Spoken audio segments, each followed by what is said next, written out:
cumplen 129 años de la creación de nuestro partido. Tenemos el partido más antiguo de toda Latinoamérica. Un partido que desde sus orígenes buscó la protección de los derechos humanos de todas las personas y a su vez luchó por la inclusión y por principios de no discriminación. Yo estoy orgullosa de ser radical. La Revolución Radical de 1893 tiene por objetivos las elecciones libres, sin fraudes ni proscripciones, la moralidad administrativa, el respeto a las autonomías provinciales y el régimen municipal, y el reconocimiento y la organización de los partidos políticos. Una semana justo anterior a las elecciones presidenciales, el presidente Pellegrini decide y denuncia un complot radical y el 2 de abril de 1892 decreta el estado de sitio. El 10 de abril, con estado de sitio, se asume el presidente Luis Sáenz Peña del Partido Autonomista Nacional. La efervescencia rosarina hizo que Roca amenazara con bombardear la ciudad si no se rendía. La intransigencia de Alem de continuar a todo trance hasta el final hizo que algunas comisiones vecinales y mujeres, madres de niños, temieran la represalia, motivo por el cual el 1 de octubre Alem depone la lucha, siendo apresado y encarcelado durante 6 meses. Muy emotivo, debemos reconocer, es el agradecimiento de Alem al pueblo rosarino por la valentía y entrega en la lucha revolucionaria. Con su suicidio, Alem nos deja un aporte.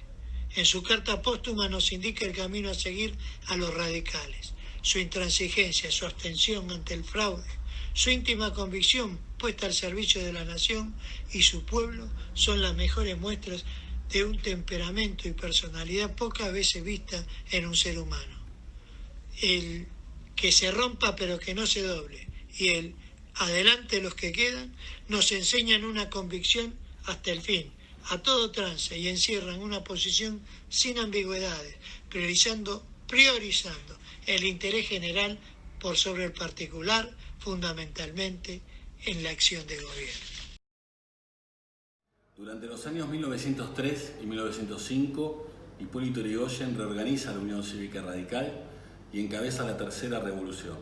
Esta vez, su impronta es la creación de comités a lo largo y ancho de todo el país para nutrir a la política de ideas y pensamientos del pueblo y a su vez hacer participar al pueblo en política. Su doctrina se basa en el régimen y la causa. El régimen gobernante era corrupto y fraudulento, sistema político que obligaba a los hombres a vender sus votos. La causa, el pueblo. Por lo tanto, los enemigos de la causa son los enemigos del pueblo. Con ese discurso, Hipólito Yrigoyen gana adeptos en todo el país y la Unión Cívica Radical se convierte en el primer gran partido de masas de la República Argentina. Sáenz Peña, parte de la élite gobernante en ese momento, accede a pactar con Yrigoyen la sanción de una ley que garantizara voto universal obligatorio, secreto solo para varones adultos. Ellos estaban confiados de que los números no le daban para un triunfo a Hipólito Yrigoyen.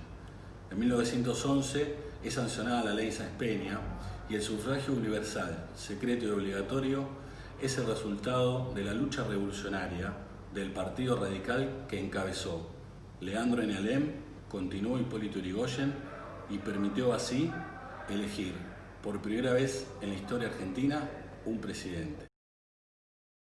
Hipólito Yrigoyen es el primer presidente radical y además es el primer presidente elegido por el pueblo en elecciones libres y sin fraude. Su gobierno fue ejemplar, impulsó las primeras leyes de beneficios sociales para los trabajadores, para los retirados, impulsó la educación pública a través de la reforma universitaria, la fundación de más de 3.000 escuelas y creó YPF, primera empresa de exploración y explotación petrolera estatal. La fórmula Marcelo T. de Alvear Elpidio González gana los comicios que se realizaron el 2 de abril de 1922, asumiendo el 12 de octubre del mismo año. Alvear, que se desempeñaba como embajador argentino en Francia, había sido elegido como candidato por Irigoyen. Durante su gobierno, la economía argentina alcanzó la situación más próspera que jamás haya tenido en su historia. El PBI por habitante para 1928 alcanzó el 6º puesto entre los más altos del mundo. En 1922 el Estado asumió un rol de envergadura nacional con la creación de las empresas YPF. Fue designado como director el general Enrique Mosconi. La creación de YPF se concretó a pocos días de haber asumido Alvear. Mosconi era partidario de nacionalizar la explotación del petróleo, es decir, estatizar a través de YPF su extracción, destilación y distribución. Fue propuesto durante el gobierno de Irigoyen, pero se concretó en el de Alvear. La nacionalización del petróleo era un signo de soberanía económica para nuestro país. Las empresas extranjeras intentaron obstaculizarlo. Sin embargo, el proyecto de nacionalización fue una bandera para todas las presidencias radicales. En una nación que estaba cimentando sus bases, el radicalismo irrumpe en la vida política argentina, haciendo hincapié en el bien más preciado para la condición humana, la libertad de elegir, la libertad de decidir, la libertad de innovar. Y lo hace posible con democracia y con derechos, tanto al inicio del siglo XX como en sus finales. Por eso es el único partido que mantiene en vilo este elemento esencial, la defensa de las libertades públicas, la defensa de poder decidir y de poder tener derechos frente a cualquier. En 1927, durante la gobernación de Aldo Cantoni, junto a su hermano Federico Cantoni, se reformó la Constitución sanjuanina, siendo uno de los antecedentes fundamentales de la actual Constitución Nacional Argentina. Entre las medidas se incluía el voto femenino. San Juan fue la primera provincia en permitirlo, y la esposa del gobernador, Rosalina Plaza de Cantoni, fue la segunda mujer en votar en la Argentina, siguiendo los pasos de Cecilia Grierson, que lo había hecho en 1911. 6 años más tarde, San Juan tendría la primera legisladora del país, Emar Acosta. En abril de 1928, las mujeres sanjuaninas fueron las primeras en emitir su voto. Hipólito Yrigoyen, otra vez junto a Francisco Beiró, ganaron en las urnas la segunda presidencia con más de la mitad de los votos en todo el país. En esta segunda presidencia, Yrigoyen tenía planes, de los cuales no fueron tratados por el Senado por culpa de la férrea oposición de los conservadores y de los radicales antipersonalistas. Dentro de estos planes estaba la nacionalización del petróleo, el desarrollo vial, la marina mercante y la creación del Banco de la República. Sí se pudo sancionar la ley de jornada laboral, en las cuales regulaba el trabajo de los trabajadores tanto público como privado, que eran 8 jornadas de 8 horas diarias. También se pudo sancionar la explotación agropecuaria. Con ella se reformaron los mecanismos tradicionales de arrendamiento al fijarse la obligatoriedad del contrato escrito y la duración de los contratos. A pesar del gran triunfo y el gran caudal de votos que llevó a la segunda presidencia a Hipólito Yrigoyen, la violencia política de los conservadores derrotados y la crisis económica de la depresión del 29 llevó que el 6 de septiembre de 1930 se lograra el primer golpe de Estado exitoso de nuestra historia argentina, impidiendo que Hipólito Yrigoyen pueda terminar su mandato como todos sus planes sociales que quería llevar. La crisis económica del año 99 de Estados Unidos puso en evidencia la dependencia económica de la sociedad argentina.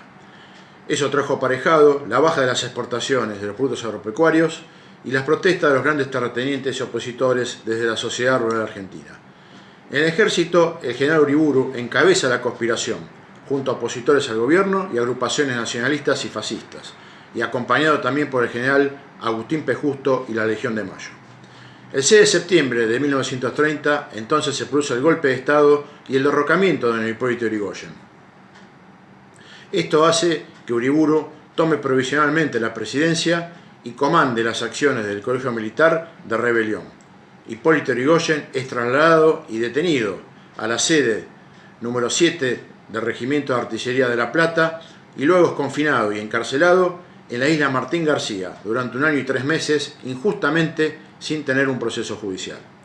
A su regreso, ya anciano y enfermo, don Hipólito vuelve a la casa de su hermana, ya que había perdido todos sus bienes personales durante la gestión pública.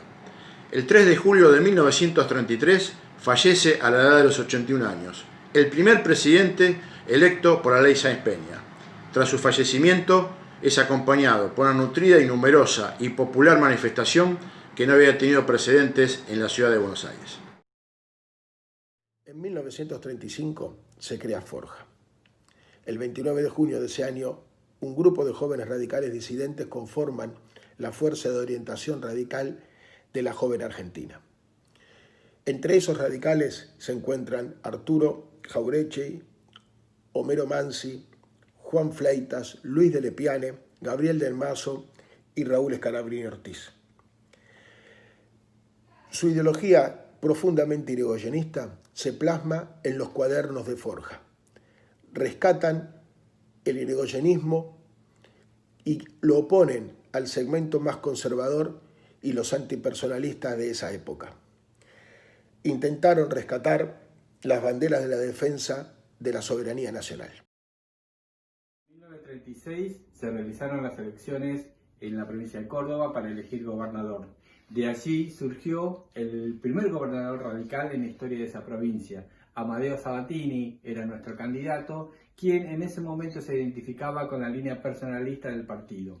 Su gestión se caracterizó por luchar por la justicia social, impulsó la reforma agraria y tenía un lema en ese momento que era agua para el norte, caminos para el sur, obviamente de la provincia. De esta manera creó la dirección hidráulica en la provincia y empezó la construcción de varios diques en la misma, entre ellos el dique de Cruz del Eje. De esta manera sentó las bases para la industrialización de la provincia de Córdoba por la energía eléctrica.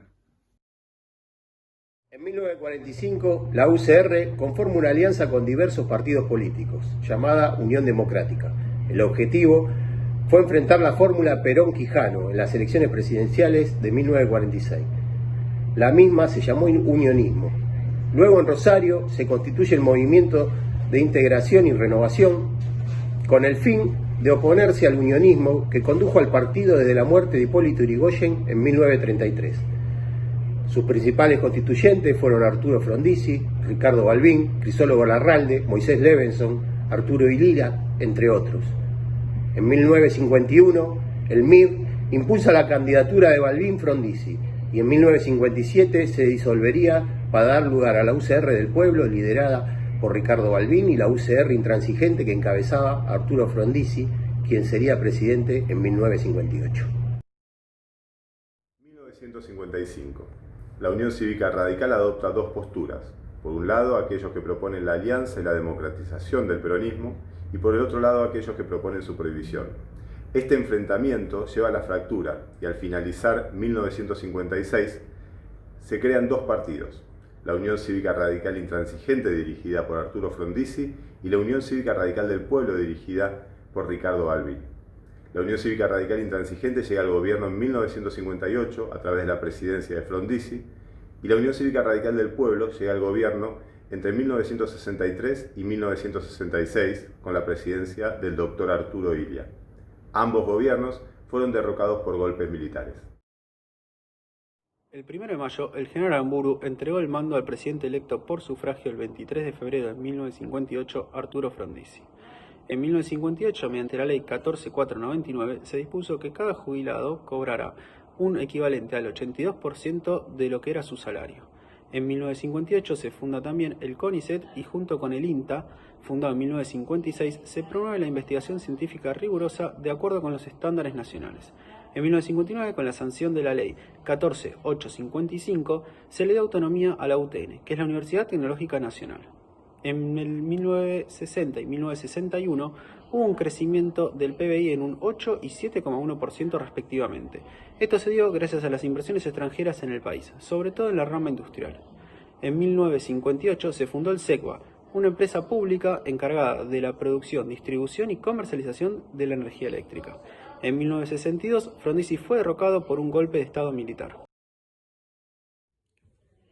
Tras el derrocamiento de Frondizi, Balbín impulsa la candidatura de Ilia, gobernador de Córdoba, para las elecciones del 63, el cual es consagrado presidente de la Nación junto a Carlos Perete.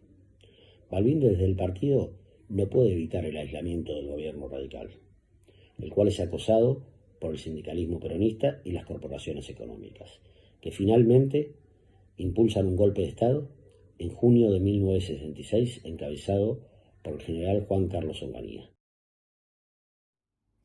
Fue un defensor de los derechos individuales y derechos colectivos. Por eso, en 1965 levantó la proscripción hacia el justicialismo. También creó el Consejo del Salario, donde en esa misma mesa sentó sindicatos, empresarios y al gobierno, con el fin de evitar la explotación de los trabajadores. Fue el creador de la ley de abastecimiento, para que no se puedan disparar los precios de la canasta familiar. Y sobre todo, fue el que impulsó la ley de patentes medicinales, donde se enfrentó a los grandes laboratorios. Pero si hablamos de Ilia, sobre todo hablamos de honestidad. Se murió pobre y no quiso aceptar que el Estado le dé la jubilación como expresidente. Y como en esa época fue derrocado por los militares. Educación, política educativa. ¿Cómo no hablar de don Arturo Ilia? 1963, 12% del presupuesto nacional. 1964, el 17%. Y en 1965, el 23% del presupuesto nacional. Es el porcentaje más alto que cualquier gobierno le haya dado a la política educativa y la educación de este país. La Franja Morada es el brazo universitario del radicalismo. Desde 1973 conduce la Federación Universitaria Argentina. Durante la dictadura, su presidente fue Roberto Vázquez el Gallego. Una vez recuperada la democracia, en el año 1984, en la provincia de Tucumán, llevó adelante la normalización de la federación que la Franja Morada conduce hasta la actualidad. La multipartidaria, una excelente idea. 14 de julio, fecha emblemática si las hay, es la primera manifestación del UCR para darle forma a este proyecto. En el allá y entonces, 200 años antes, en la Francia se pedía libertad, igualdad y fraternidad. El radicalismo lo hizo propio. Pedía en ese manifiesto libertad contra la opresión de la dictadura, igualdad por los sectores más postergados y fraternidad para construir un frente con los trabajadores, los partidos políticos, los estudiantes, contra la concertación que proponía el gobierno militar y a favor de un gobierno elegido por el pueblo. Una anécdota en segundos: 30 de marzo del 82, tiros, persecución y muerte en las movilizaciones. 3 días después, vitoreábamos la vuelta a Malvinas. ¿2 pueblos? No, hay solo uno. El radicalismo lo supo guiar por el camino de la vida y de la paz. Con motivo del aniversario de nuestro partido, hoy me siento honrado de haber sido partícipe de esa epopeya que después de años trágicos de la Argentina, el doctor Raúl Alfonsín, hombre capaz, honesto, que hizo política con la gente, nos devolvió la democracia. Por eso los radicales nunca hemos perdido nuestros valores, nuestras convicciones y nunca hemos bajado nuestra bandera. Por eso seguiremos siempre representando a la Unión Cívica Radical, esa gran familia argentina que respetará siempre la democracia, y seguiremos adelante. El 30 de octubre de 1983, Raúl Alfonsín se convertiría en el primer presidente electo en la vuelta de la democracia en Argentina. El 10 de diciembre de ese año asumiría la presidencia de la Nación. Su presidencia estuvo caracterizada por la defensa irrestricta de los derechos humanos. Durante su presidencia se creó la CONADEP y se llevó adelante el juicio a las juntas militares por violación a los derechos humanos. Pero lo más importante, Raúl Alfonsín consolidó la democracia para siempre, democracia que hoy en día seguimos disfrutando. Por eso, Raúl Alfonsín es el padre de la democracia argentina. Quiero recordarle algo que para mí fue fundamental. El doctor Alfonsín, el 15 de diciembre, mediante un decreto, ordenó juzgar a 9 militares de las 3 fuerzas de la última dictadura. El fiscal en dicho juicio era el doctor Julio César Estracera, quien en septiembre de 1985 realiza su alegato, diciéndole a los señores jueces que renunciaba a toda originalidad y que iba a utilizar una frase que ya no le pertenecía a él, porque le pertenecía a todos los argentinos. Y terminó diciendo: señores jueces, nunca más. María Florentina Gómez Miranda fue una abogada y política argentina de origen radical. Se destaca su labor parlamentaria en los periodos 1983 y 1991 y su rol en la lucha por los derechos de la mujer. Además presidió la Comisión de Familia, Mujer y Minoridad. Se destacan varios proyectos de ley como la Ley de Divorcio Vincular, la Patria Potestad y el derecho a la mujer a seguir usando el apellido de soltera luego de estar casada.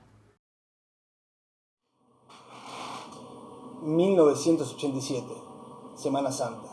El presidente Raúl Alfonsín enfrentaría su primera gran crisis militar de la vuelta a la democracia. Un levantamiento armado, luego que se rompiera la cadena de mando constitucional. Los principales partidos políticos firmarían el acta de compromiso democrático, oponiéndose a la actitud de los militares y reconociendo el grado de responsabilidades en la represión. Una gran masa de ciudadanos se manifestaban en las inmediaciones de Campo de Mayo y en Plaza de Mayo, a tal punto que era inminente conflicto. El domingo de Pascua, Alfonsín tomó la decisión de trasladarse a Campo de Mayo. Fue ahí donde Aldo Rico depuso su actitud. Al volver a Casa Rosada, ante una multitud inquieta, en su discurso pronunció una recordada frase: la casa está en orden y no hay derramamiento de sangre en la Argentina. Todavía sin haber digerido la derrota del 89, nos enfrentábamos a un menemismo que avanzaba con la idea de eternizarse en el poder. En ese contexto, y como un baldazo de agua fría, llega el Pacto de Olivos y la reforma de la Constitución.